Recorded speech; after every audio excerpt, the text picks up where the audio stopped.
Hey guys, welcome back to Contest Prep University. I'm Joe Klemczewski with Adam Atkinson. We're in part 2 of Pumping Up. And I should say that with the pumping iron Arnold kind of voice.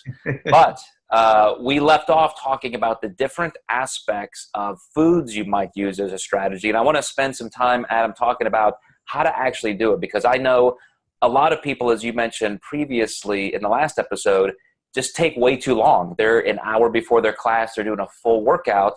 And what you don't realize is you're using so much glycogen out of your muscle tissue. Not only do you create a little bit of a spillover effect, because now water is leaving the muscle and has nowhere to go, you don't have anything to replace it that quickly. So I like to use the pump up or warm up experience just to be very gradual. You do as much stretching as you do warming up. Adam, you mentioned, using the right body part. You're doing some rows or even finding a place to maybe do some chin-ups as well as shoulder laterals. Push-ups are easy to do, band work for your arms.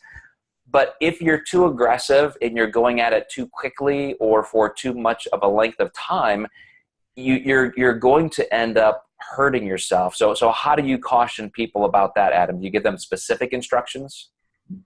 It's not as much specific as I might say stick to these muscle groups for your pump up, stay warm. So don't pump up and then just sit still and, go from this hot to cold state right away.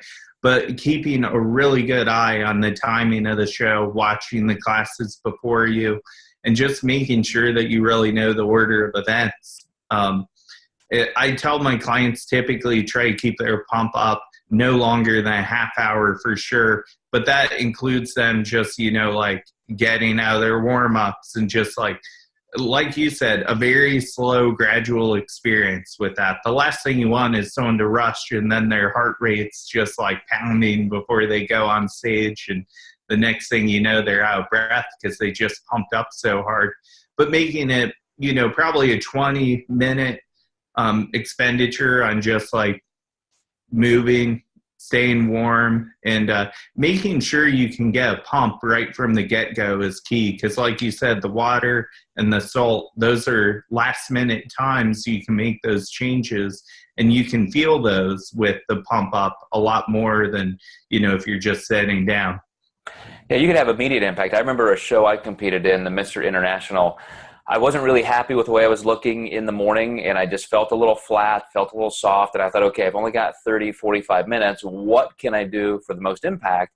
And it was drinking, a couple bottles of water, adding a little bit of a sodium food, like you said, a little peanut butter cup, something like that.